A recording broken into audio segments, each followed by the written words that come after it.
I've got 10, count them, 10 research papers to tell you about here today. We're going to touch on them here today from the nutritional health realm. Click on that little box down there in the corner. It'll take you straight to IGTV for today's episode. JimmyRants.com is the website, and as always, you can engage live in the content. You got to go follow me, though. I'm over on Instagram. I am at Living Low Carb Man, LIVINLOWCARBMAN. Once you're there, engage live. We are here Monday through Friday, 11 a.m. Eastern Time, so thank you so much for being here today. We also go live over on my Facebook page. We simulcast over here where Shannon just popped in her head to say hello. Thank you guys for being here. We also go live over on YouTube where Shirley just came in. Lots of people coming in to watch today's episode of Jimmy Rants. If you missed the live, you can watch it on replay right here on Instagram. It's on IGTV. Right as soon as this is over, we pop it right up to IGTV for you to enjoy. If you miss it there, you can also watch the replay over on YouTube. Just type in a keyword, Jimmy Rants, you will find the show. Finally, you guys, check it out. Or before finally, on Tuesdays, we always air a best of Jimmy Rants episode on my flagship podcast, the Living La Vida Low Carb Show. So that's at llvlc.com. So go check that out. Always one of the better episodes that we've done over the past few weeks. I probably break down the study or something. I forget what today's is about, but go check it out, llvlc.com or wherever you listen to podcasts. And now finally, pop on over to the official website for this show. It is jimmyrants.com. While you're there, you can see all the past episodes, over 600 and counting now. And you can also show your support either through a PayPal or Patreon link, and a donation of any amount would be greatly appreciated. Okay, you guys, I have a very special treat in store for you today because you guys know how I love to nerd out on studies. There's a lot of times I'll come on here with a whole study, something about nutritional health, fasting, exercise, all kinds of different studies I've featured here on Jimmy Rants. And I could give it the whole shebang treatment for 1 hour, waxing eloquently about all the good, bad, and ugly of any study. Well, as you know, I keep my ear to the ground of all the research that comes out, and there's a lot of it that has been happening in 2020. And so sometimes those studies kind of get pushed to the back burner, pushed to the back burner, pushed to the back burner. And not all studies warrant having an entire episode just to it. So I thought, okay, how about I take some of those back burner ones and compile them and do an entire health research roundup. So I've got them for you guys. I have 10 studies that have come out in 2020, and it's all about, there's several of them in there about diet, about fasting, about exercise. So we're going to just nerd out on science. Now, hold on to your hats because we're going to have to go rapid fire here. There's 10 studies. I did the math. If I do 5 to 6 minutes per study, that's an hour right there. So I need to read the abstract, which that's pretty much all we'll do is just read the abstract. But that's more than most of your medical doctors end up doing. So that will be fun to go through this. That way you can kind of get an idea of what some of the research is out there. I try to keep you on the cutting edge. And if you wanted cutting edge, you're getting it here today on Jimmy Rants. You guys ready? Let's look at the first study. This study was published in a journal called Lipids in Health and Disease. And it was just published a couple of days ago, like October 8th, 9th, whatever it was. It was in the journal, like I said, Lipids in Health and Disease. The title of the paper, Effect of Intermittent versus Continuous Calorie Restriction on Body Weight and Cardiometabolic Risk Markers in Subjects with Overweight or Obesity and Mild to Moderate Hypertriglyceridemia. So that's high triglycerides. It was a randomized trial. And they basically wanted to look at intermittent calorie restriction as a novel method of body weight control with also the ability to improve all those obesity-related cardiometabolic markers. The impact of this diet on subjects with high triglycerides was unknown, so they wanted to test that in this study. They had a total of 88 subjects who were overweight or obese. mild to moderate high triglycerides level, and then they were randomized to continuous calorie restriction. In other words, they just cut their calories nonstop, or a very low calorie diet for 3 days of the week for 8 weeks. So there was 44 patients in each of the groups. Body composition, cholesterol levels, glucose, insulin, adiponectin, liver enzymes, all were measured at baseline and then at the end of the 8 weeks. An intention to treat analysis was performed. So let's see how they did. The body weight decreased in both groups, no significant difference. There was no significant difference between the two groups in the reduced amount of fat mass, free fat mass, or fat-free mass, and waist circumference.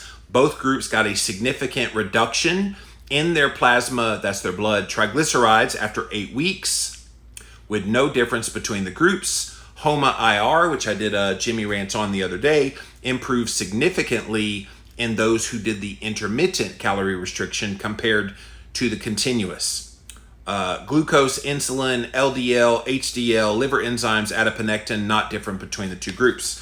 So their conclusion is the result of this short-term study suggests that 3 days a week of doing intermittent calorie restriction as compared to continuous calorie restriction for the reduction of triglycerides in patients with high triglycerides and in the short term appears to be more effective than continuous dieting for improving insulin resistance. However, long-term studies need to be found. Great study, but I think it's incomplete.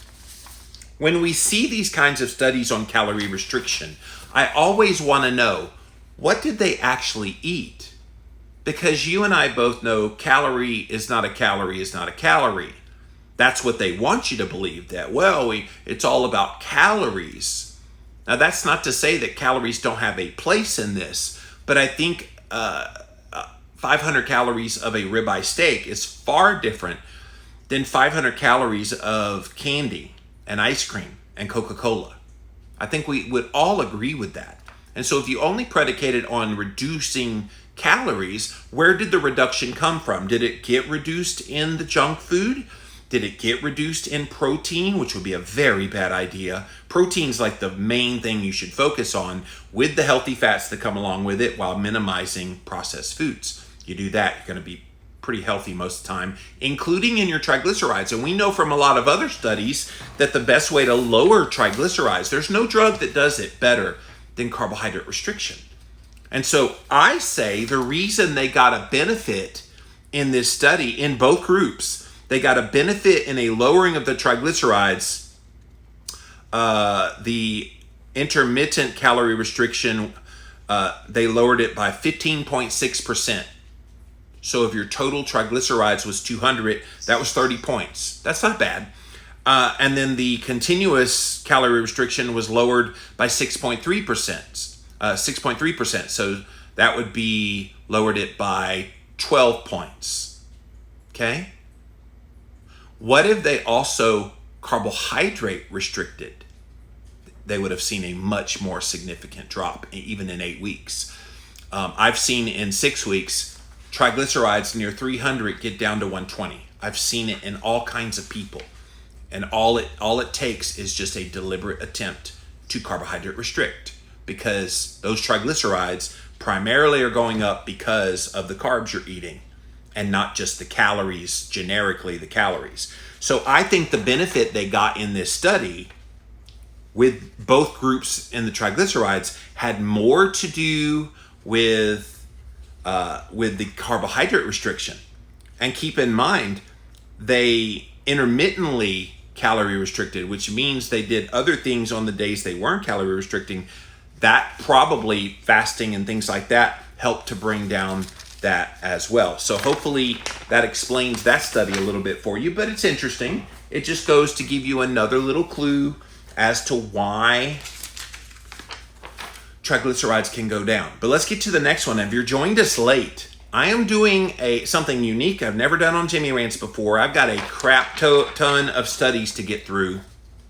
It's a health research roundup here today, really rapid fire review of 10 key studies that have come out in 2020 that I haven't had a chance to get to, so we're getting to them today. So this next one was published in BMJ, British Medical Journal. And the title of it, Carbohydrate Last Meal Pattern Lowers Postprandial Glucose and Insulin Excursions in Type 2 Diabetes. So they wanted to test whether the timing of carbohydrate ingestion during a meal would impact your after meal blood sugars. That's an interesting study, especially on those who have type 2 diabetes, because you would think it would be an exaggerated response. So let's take a look. 16 subjects that have type 2 diabetes consume the exact same meal on 3 days in random order. Carbohydrate first, followed 10 minutes later by protein and vegetables. Then the next meal, or the next day, protein and vegetables first, followed by 10 minutes later by the carbohydrate, or they just mixed it all together. Blood was sampled for glucose, insulin, this thing called GLP-1, glucagon-like peptide 1, glucagon measurements at baseline just before meal ingestion, and then subsequently at 30-minute intervals up to 180 minutes. So they did kind of a 3-hour postprandial glucagon measurements, as well as glucose, insulin, and GLP-1. All right, so what happened? The incremental areas under the curve for glucose and incremental glucose peaks were 53 and 54% lower respectively when carbohydrate was consumed last, compared with carbohydrate consumed first, where there was 44% and 40% lower respectively compared with all the components then done together.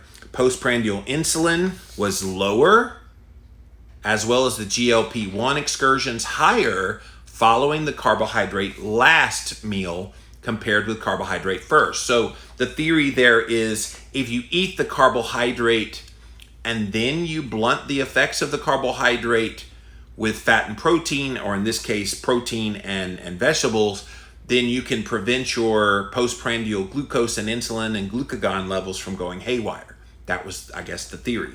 So they concluded that the carbohydrate last meal pattern may be an effective, or I had those inverted. When you eat the carbohydrate first, you don't blunt, but when you have food in the system, then you eat the carbs, it does blunt. Sorry. Maybe an effective behavioral strategy to improve your postprandial glycemia. So meal order, it seems to matter at least a little bit. And I would say if you added fat, which they did not mention in this study at all, they just talked about protein with vegetables and then carbohydrate. They didn't mention anything about fat. Fat would also blunt the effect. So I assume you would get an even more profound effect if you consumed fat and protein first and then added carbohydrate. So I guess the moral of this story is if you're gonna eat carbohydrate in a meal, eat it last, not first. That's that study. All right. We are rolling, you guys. Let's get to the third study. This one here was published in Lipids and Health and Disease. And it looks like it was a couple weeks ago. This came out. Oh, wait, it's the exact same study I just read to you. So, oops, we have 9. I was so excited that I found a study that I found it twice. So, this one, you guys, we're just going to throw it out the window.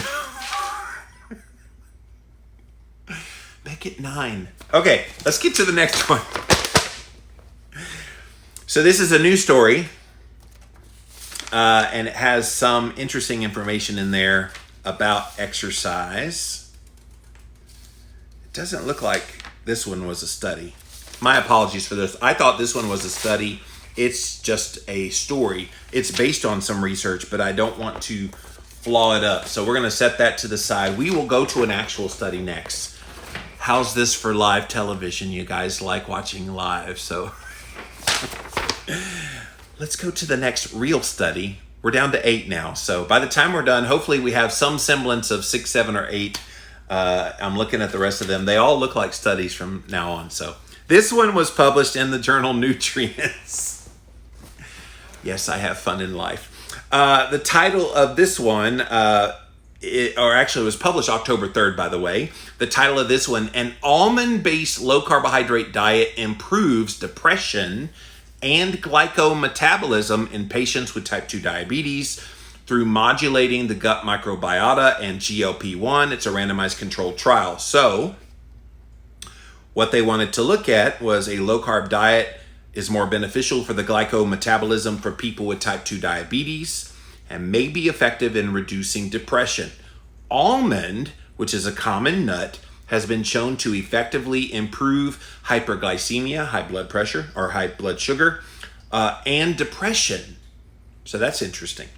This study aimed to determine the effect of an almond-based low-carb diet on depression and glycometabolism, as well as gut microbiota and fasting glucagon peptide 1, that GLP-1 we were just talking about, in patients with type 2 diabetes. It's interesting they chose almonds.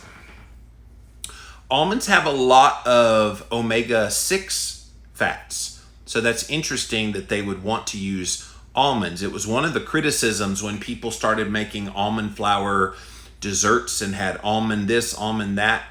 People are like, oh my gosh, you're getting an overload of almonds. And there's also some lectins in there. I mean, it's all kinds of things that you got to be careful of over consuming almonds. But they made it an almond-based low-carb diet.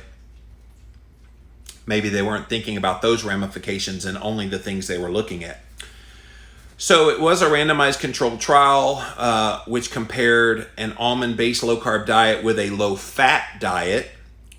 They had 45 participants with type 2 diabetes, all of them at a diabetes club and the endocrine division of the first and second affiliated hospital at Suzhou University in China. Between December 2018 and December 2019, they completed each dietary intervention for 3 months, including 22 of them in the almond low-carb diet group and 23 in the low-fat diet group. The indicators for depression and biochemical indicators included their A1C levels, which is a key blood sugar marker, their gut microbiome, so they tested that probably through their stool, maybe through a blood sample. They have different ways of testing that. And GLP-1 concentration. They did that at baseline, at 3 months, and then they compared the two groups. So what were the results? The almond low-carb diet significantly improved depression and their A1C levels. Meanwhile, the almond low-carb diet significantly increased their short-chain fatty acid-producing bacteria, Roseburia, Ruminococcus, and Eubacteria.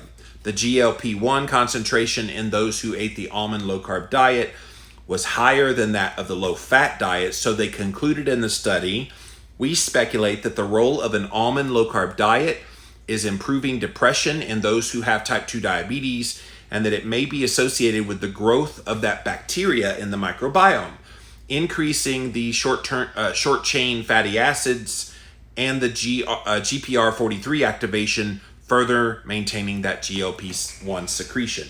So in future studies, they want to take a look at this a little further to see what the mechanism is. So people dealing with depression, people wanting to kind of deal with that happen to have type 2 diabetes. I will make this point. It's not an accident that a lot of people who deal with depression also deal with insulin resistance and type 2 diabetes. Depression is one of those things that is a sign of a dysregulation in blood sugar and insulin levels. And so the brain actually, and we've talked about this a lot of times, the brain actually needs fat to be fueled properly because you have 70% fat in your brain. So when you restrict fat, which they did on a low-fat diet here as the comparison, or then you replace those fats or replace that no fat with like healthy fats like coming from almonds or animal foods and that kind of thing, you're going to see an improvement. The interesting part of this study, you guys, was where they looked at the microbiome, and it was the microbiome that improved, that they're theorizing might have helped. Now, we know the biome has a huge role in our health. We don't really know the full extent of what that role is. We just know it does play a really big role. And so, again, another fascinating study looking at getting healthy fats, in the context of a low-carb diet for glycemic control and depression for those who have type 2 diabetes. Pretty cool, huh?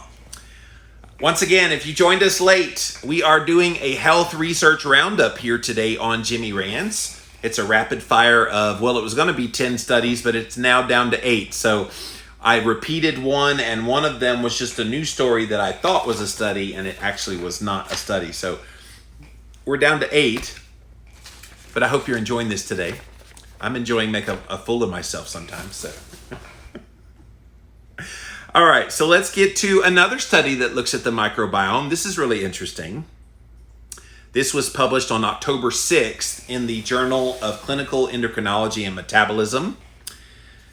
The title of the study, Intermittent Fasting Improves Cardiometabolic Risk Factors and Alters the Gut Microbiota in Metabolic Syndrome Patients.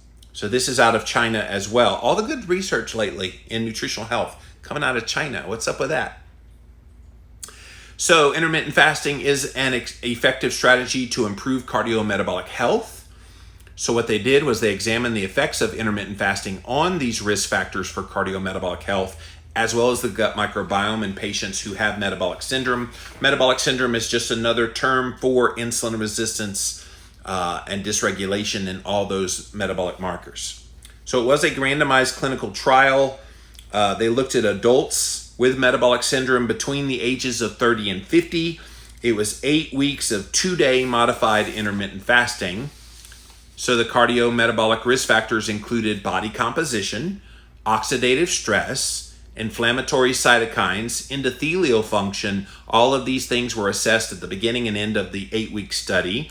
They were looking for the diversity, composition, and functional pathways of the gut microbiota, as well as circulating gut-derived metabolites, all measured. So who did they look at? 39 patients, 21 in the intermittent fasting group, 18 of them in the control group. On the fasting days, participants in the IF group reduced 69% of the caloric intake compared to non-fasting days. So they didn't fully fast. It's interesting how they call it a fasting, but it's intermittent fasting. So I guess technically, if you reduced your calories by 69%, but see, if you're doing a good intermittent fast, you're making sure you're getting your calories in. It's not just a pure calorie reduction that you're doing with intermittent fasting. So this is interesting that they reduced their amount of calories on the fasting days by 69% compared to non-fasting days. So that means if they had 2,000 calories on a non-fasting day, let's round it to 70%. So 70 of, that's 1,400 less calories. So what, 600 calories on the days they intermittent fast? So they have one small meal on the day they intermittent fast. That's not how you intermittent fast. They don't ever ask anybody that knows something about fasting. Anyway, keep that in mind as we go through this. The 8-week IF significantly reduced fat mass. Yeah, if you starve yourself, you are going to reduce fat mass. Oxidative stress, inflammatory cytokines, and improved the vasodilatory parameters. Furthermore, IF induced significant changes in the gut microbiome, increased the production of short-chain fatty acids, and decreased lipopolysaccharides. So that's sugar that's in the lipoproteins.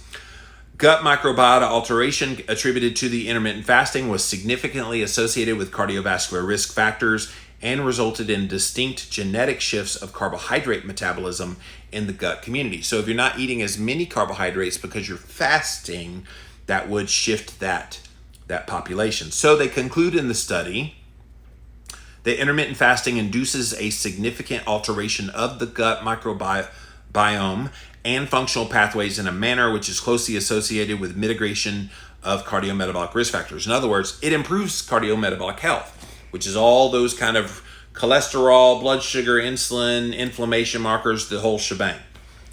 The study provides potential mechanistic insights into the prevention of adverse outcomes associated with metabolic syndrome. So, great study. Little bit fluky. On the days that they intermittent fast, they're getting 69% less calories. they're either gorging themselves on the days that they're eating, or they somehow think they need to starve themselves on the day they're fasting. Why not do it like a normal fasting period would be? If you intermittent fast, those of you that intermittent fast, even if you intermittent fast for 18 hours, you're still eating within a 6-hour window. You don't have to just limit your calories in that eating meal. In fact, when we wrote the book, The Complete Guide to Fasting, we literally said in there, when you're not eating, don't eat. But when you're eating, make sure you eat. So when you fast, fast.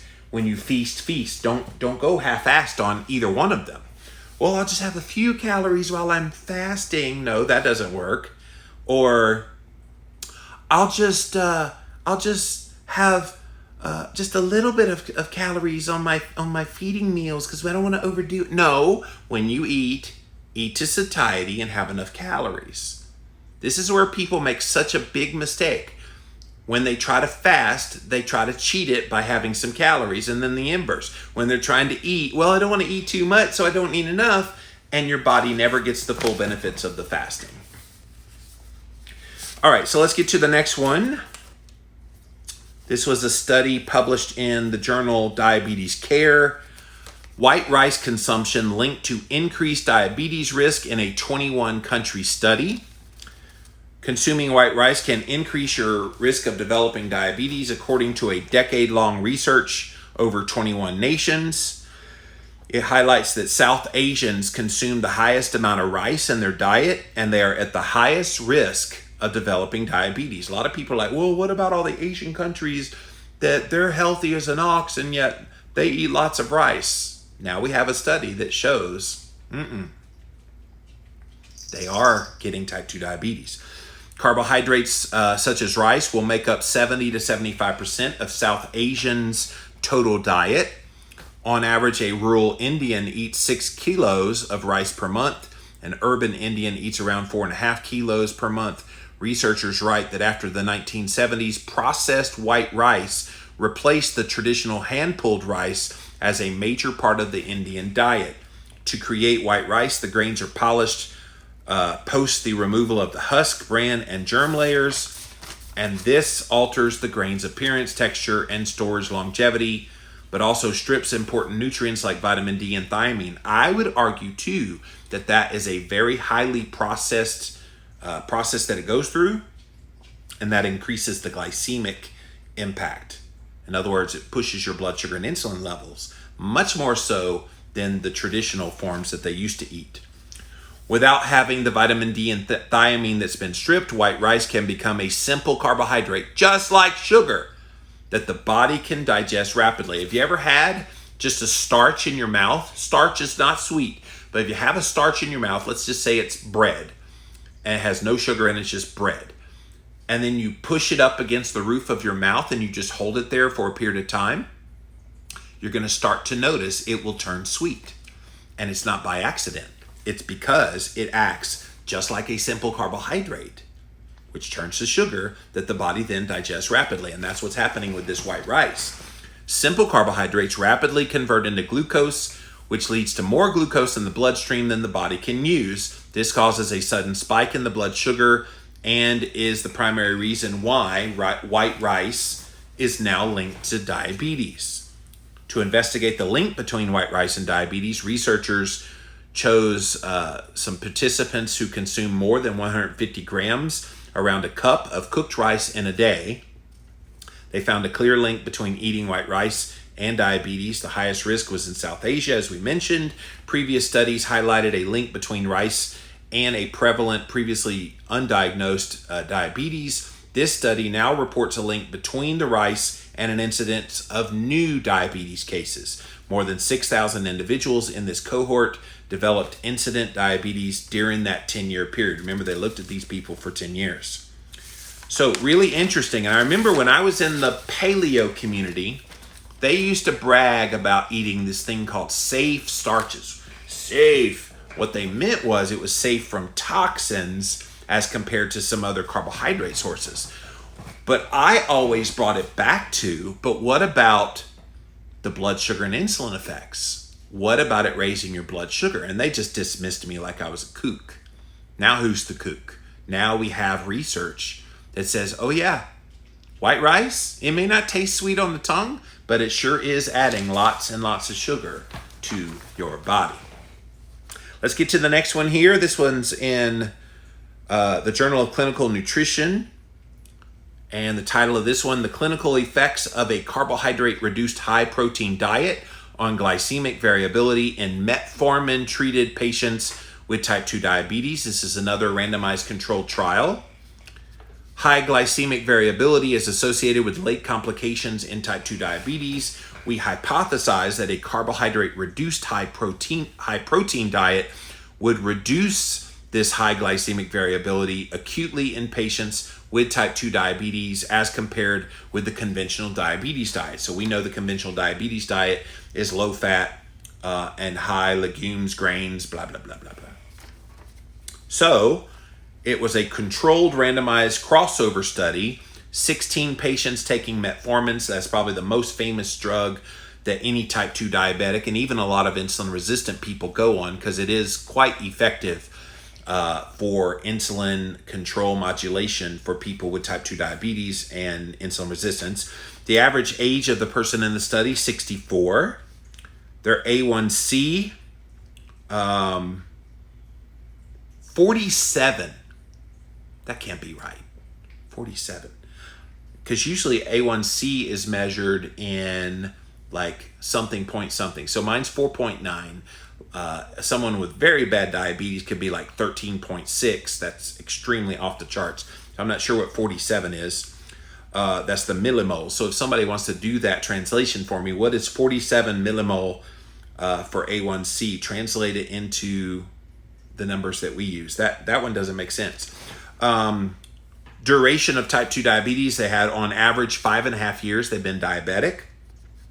So they were assigned to an energy matched high protein carbohydrate diet, carbohydrate reduced diet, as well as the conventional diabetes diet. So let's see how they define those. So the carbohydrate reduced high protein diet was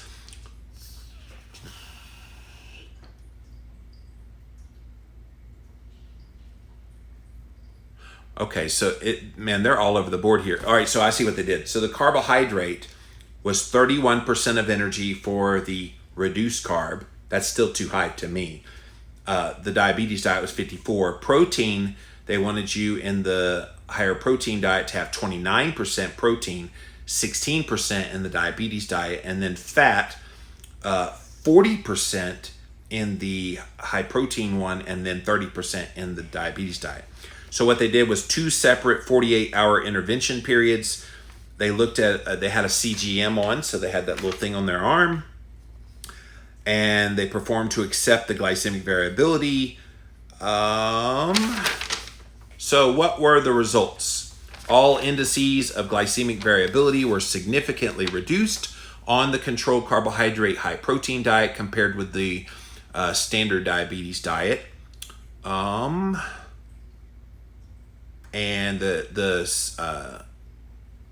it improved the glucose profile by reducing 24-hour mean sensor glucose.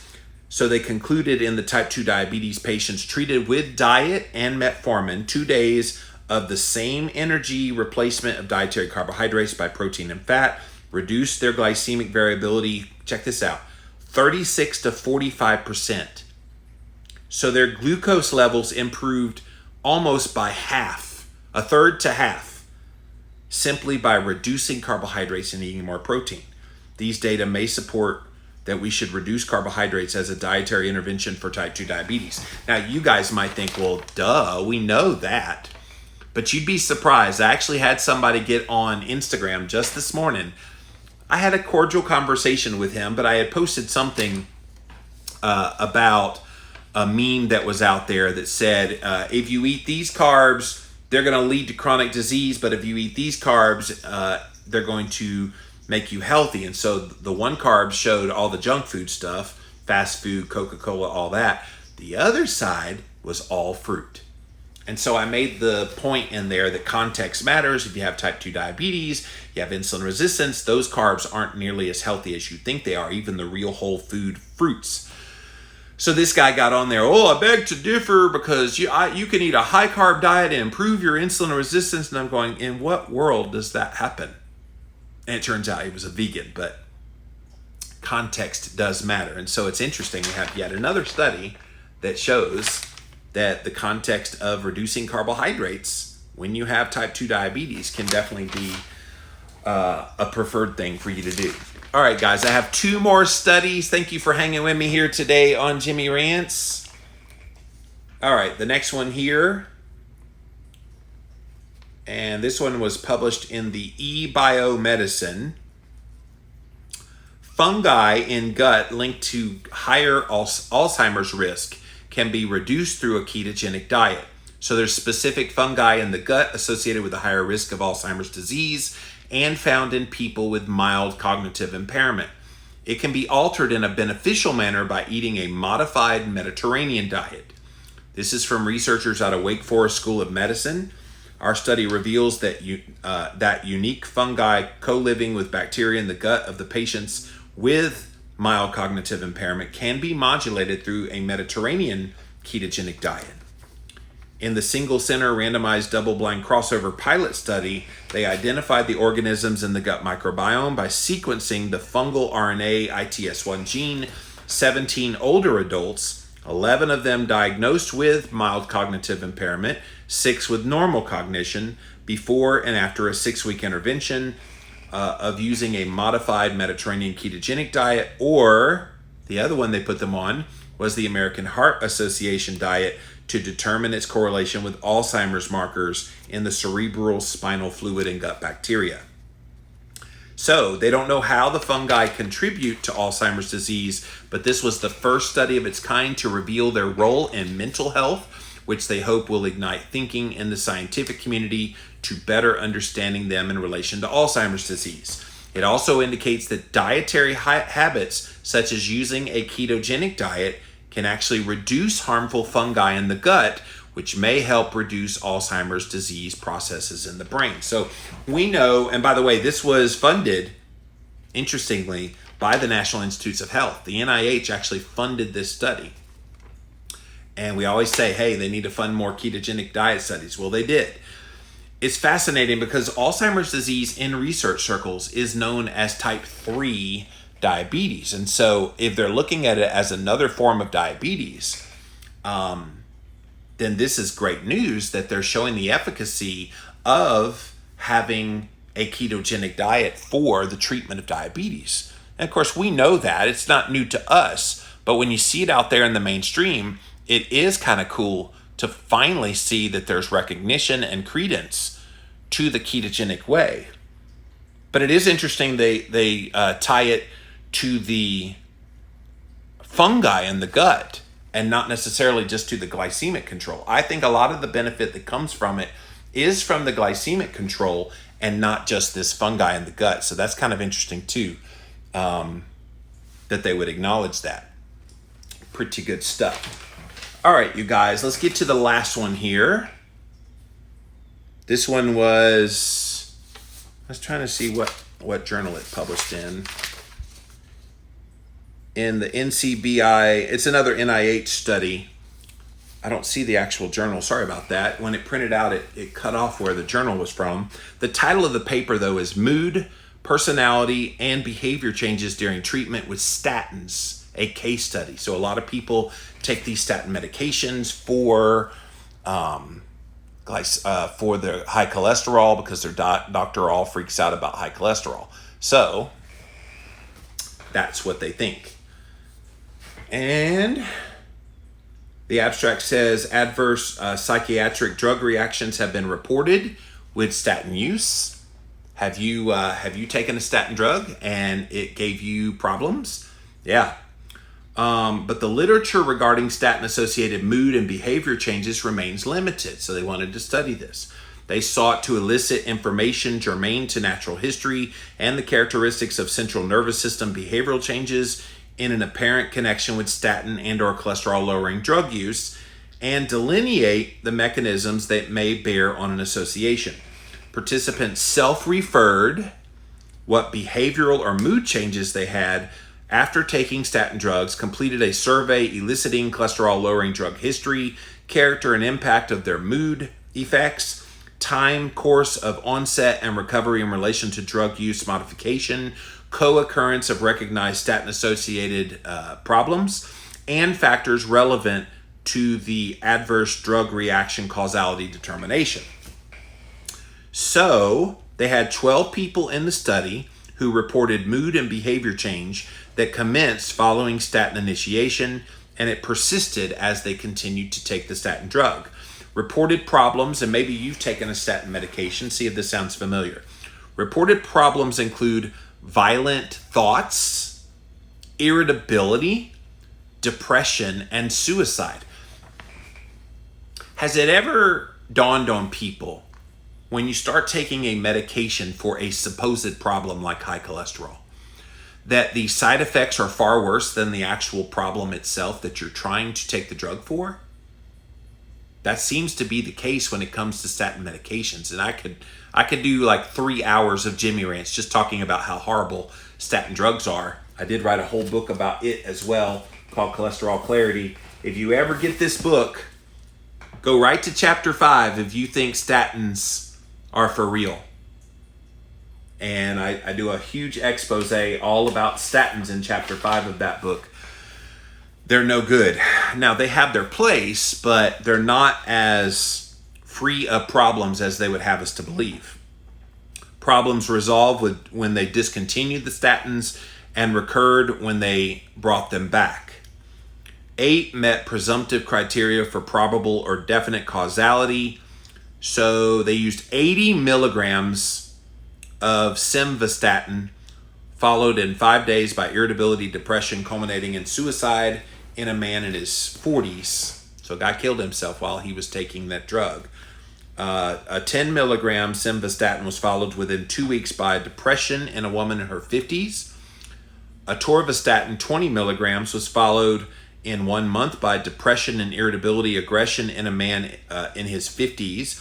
Atorvastatin 10 milligrams was followed in several months by aggression, irritability, and depression, culminating in that man's suicide in his 40s.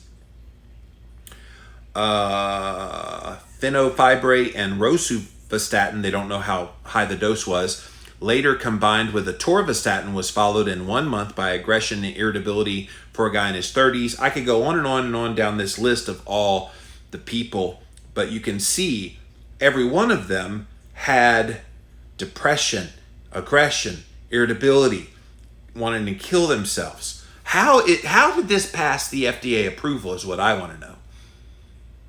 And of course, I talked very openly in my book about the joint pain issues, and that one of my experts in the book was Dr. Dwayne Gravlin. Unfortunately, since the writing of that book, he has passed away, but I did get to interview him for that book. He was a medical doctor who only took statins for about a month, and he got this thing called myasthenia gravis, which really messed with his brain, really kind of became this debilitating thing. At the end, he was in a wheelchair, and he was falling fast because of 1 month of statin medication. So mood, personality, and behavior changes are the least of the problems with the statins, but we do at least have a study that is putting the pieces together here. All of these risk factors for statins and co-occurrence of other recognized effects have implications on people's marriages, careers, safety of self and others. These observations support the potential for adverse mood and behavioral change in some people with statin use, extended the limited literature on such effects, and provide an impetus for further investigation. I would not be surprised if they keep looking at this like this, and they come to the conclusion, we have to pull that drug from the market. They've done that many a time with a lot of weight loss drugs. They pull it from the market when they realize Fin and some of the ones that have negative effects on people's health. How did it get past FDA approval? And of course, one of the reasons why it negatively impacts you is it strips the body of this key heart element that has a lot of functions in the body called CoQ10. So coenzyme Q10 is just stripped out of the body when you take a statin drug. I took both Lipitor and Crestor for a period of time, and I had major joint pain. I was irritable. I was grouchy. Just all the everything was not good. And so really, really fascinating that we now have another study, yet another study. It's small. I'll give them that. It's small, but it's big enough to know that they found all kinds of negative effects. Like a bunch of these people committed suicide. That's horrible. So horrible. Aggression, irritability, violent thoughts. It's sad, but this is the facts. All right, guys, that is my health research roundup here today. Definitely a rapid fire review of 8 key studies in 2020. Sorry about the 2 that didn't end up in there, but one was a repeat and the other one wasn't a study. So 8 of them, but that was a bunch to put in here today on Jimmy Rants. Want to always keep you on the cutting edge. I do love it when I can take one study and just wax eloquently for an hour or so, talking all about the methodology and what's good and what's bad about the study. So it's sometimes fun to just kind of do it quickly. But what do you guys think? Anything stand out for you about the studies that I went over? And I'm always game. If you find a study that you would like for me to feature here on Jimmy Rants, please feel free to send it to me. The best way you can reach me is through Instagram direct message. Just send me a link in there, or say, hey, I found this study. It's in this journal, and I'll go look it up. Either way, but I do keep my ear to the ground. So if you show me a study I have not seen, I will be very proud of you, because I do have a bunch of ways to keep my eye on the nutritional health research. But let's see what you guys have to say. We're gonna come over here first to Instagram, then over to Facebook, finally over to YouTube. Thank you all for being here today on Jimmy Rants. JimmyRants.com is the website. And as always, if you like what I do here, definitely go and support my work at JimmyRants.com. There's a Patreon link and a PayPal link, and a donation of any amount would be greatly appreciated. Captain Canuck says, can you speak to ApoB measurements in the studies if they were included? ApoB is not usually included in a lot of these studies. So those of you that don't know what ApoB is, it's a surrogate marker for the LDLP, which would be on an advanced lipid panel. So LDL particle number, ApoB is kind of a proxy. Captain Canuck, you will be pleased to know that I talk about that subject, that very subject, on my podcast coming up on Thursday with this, tomorrow with this guy, Dr. Johnny Bowden.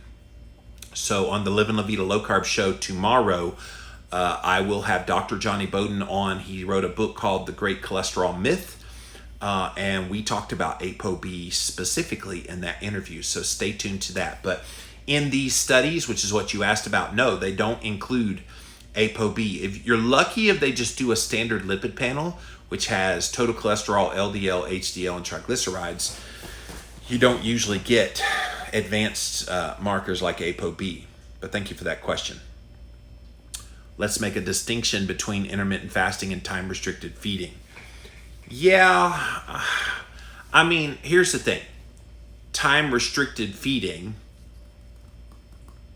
it could be synonymous with intermittent fasting. Do you have a distinction that you'd like to make between the two? Because it's just, TRE and IF pretty much are interchangeable, and I've seen them interchangeable in the research realm. So I'm not sure what the distinction would be. If you're time-restricted feeding, it means when you're not feeding, you're fasting. So isn't that the same as intermittent fasting? Should be. Britt says, I'm 35 years old. My doctor wanted to put me on cholesterol medication, statin, because of my labs. She says, we will find one that does not cause joint pain. Oh, mine said the same thing. So I was on Lipitor. This was a long time ago, pre-low-carb diet. I was on Lipitor, and I got really bad muscle aches and soreness, and it was just bad. And so I go to him, and I'm saying the same thing that you did. I don't want to be on any meds because he's hurt. And he's like, well, we'll find one that's even better that won't cause the joint pain. And he put me on Crestor. Well, Crestor was also a statin drug, and it did the same thing. So cholesterol's not your problem. Inflammation is your problem if you have it. So they test the wrong thing. I think when the doctors want to put you on a cholesterol lowering medication, all they're treating is a number on a panel. They're not treating you, the patient. Are you in pain? If you take a cholesterol lowering medication, does the medication cause you problems? And here's the problem too. They put you on a medication like that to lower your cholesterol as if that's doing something good for you. But then, well, you got joint pain here. Let's give you this pain medication to help with the joint pain. And then the pain medication raises your blood pressure, which then makes you go on a blood pressure medication, which then that changes things in your... You see where I'm going? Like you become polypharmacy overnight because the drug and then the 3 drugs that have to counteract all the effects of the first drug, it's a smell of a Hess, as we say. And so... No, I don't think you need to, quote, find one that does not cause joint pain. I would challenge, I don't know what your total cholesterol was and why they would put you on the medication like that, but I would challenge him, okay, let's look for actual signs of disease. So ask for a CT heart scan. It's a coronary calcium score that you're looking for. It's a very easy test to run. You do need to have your doctor prescribe it.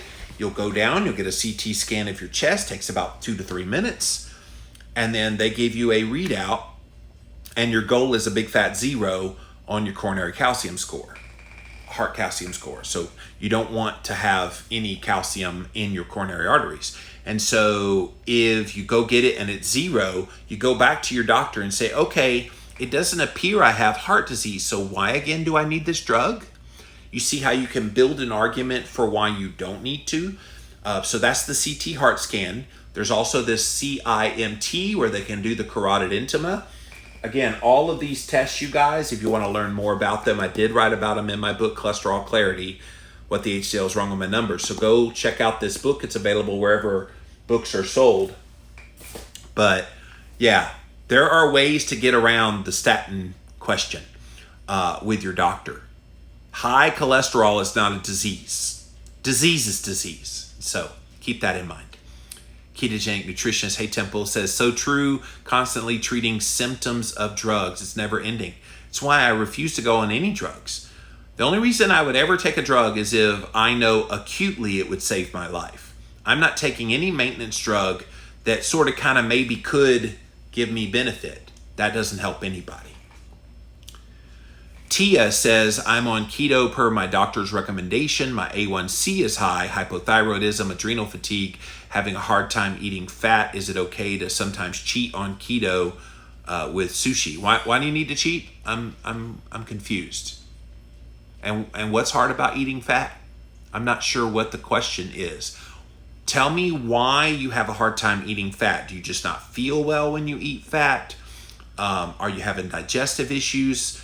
I suggest you seek out my friend. Just scroll up a little bit. The.ketogenic.nutritionist Temple will help you out there. That's literally what she does all day long, is help people just like you be able to get your digestion and all that in order. So check her out. But in general, if fats are hard for you to consume, you're not digesting them well, it could be you have a gut health issue going on. But no, I mean, cheating, that only cheats yourself. Think about it. When you cheat, you're only cheating yourself. And especially if you have a high A1C, you don't need to cheat. If you have hypothyroidism, you don't need to cheat. If you have adrenal fatigue, you don't need to cheat. All of those things are an indication that you've cheated enough right now, and it's time to get serious about your health. Now, you can have sushi without the rice. You can use cauliflower rice.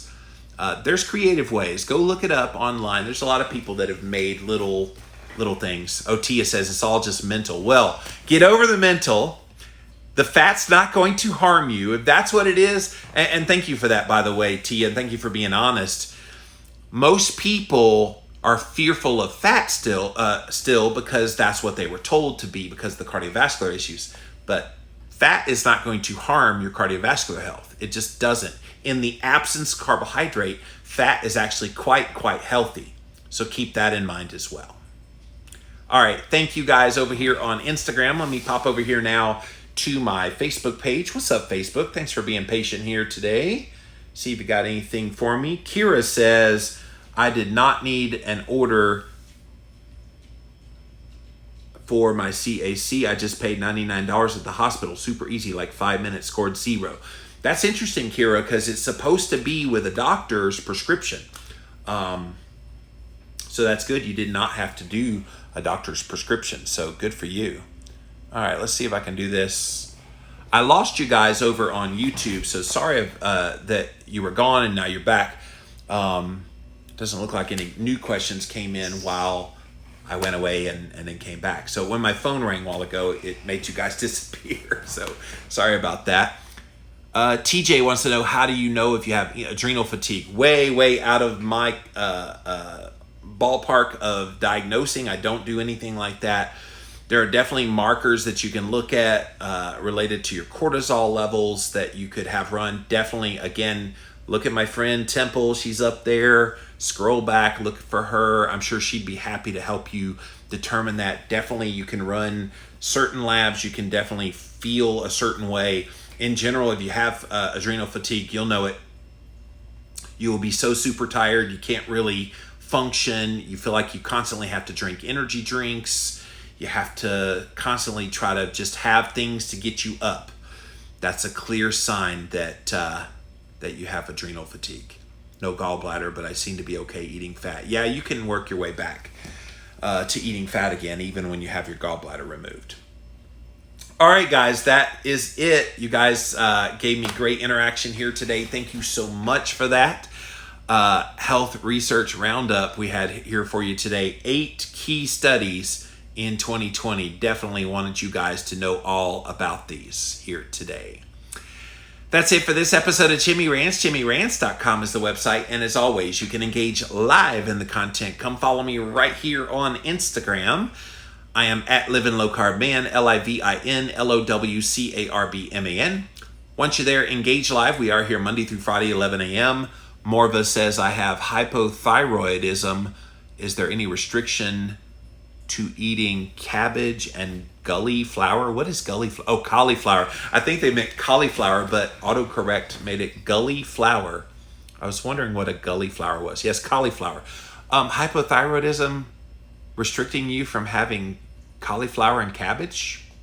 Not that I know of. Sound delicious. I wouldn't mix the two together. Although you could have a sauerkraut and cauliflower. Make sure you put some butter in there. Little chunks of beef in there. Sounds more like goulash at this point. So anyway, thank you, Instagram. We also simulcast live over here on Facebook as well as on YouTube. Thank you all for being here today. If you missed the live, you can watch it on replay right here on Instagram on IGTV. It'll go up right after the show is over. We also throw the past episodes up over on YouTube. And those of you that watch on YouTube on the live, you missed some of it today because of the flukiness with the technology. I apologize for that. So go watch it on replay. It'll be up in about an hour after the show is over. Go check it out over there. Type in a keyword, Jimmy Rants. You will find the show. Finally, or while we're there, we're also going to talk about LLVLC.com. That's where we have the best of Jimmy Rants airing today on the Living La Vida Low Carb show. So go listen to that episode today. And now finally, JimmyRants.com, the official website for this show. Go check it out. All the past episodes are there, and that's where you can support my work either through Patreon or PayPal, and a donation of any amount would be greatly appreciated. All right, guys, I am out of here for now. Hope you enjoyed this episode, and we'll be back again tomorrow at 11 a.m. Eastern. See you then. All right.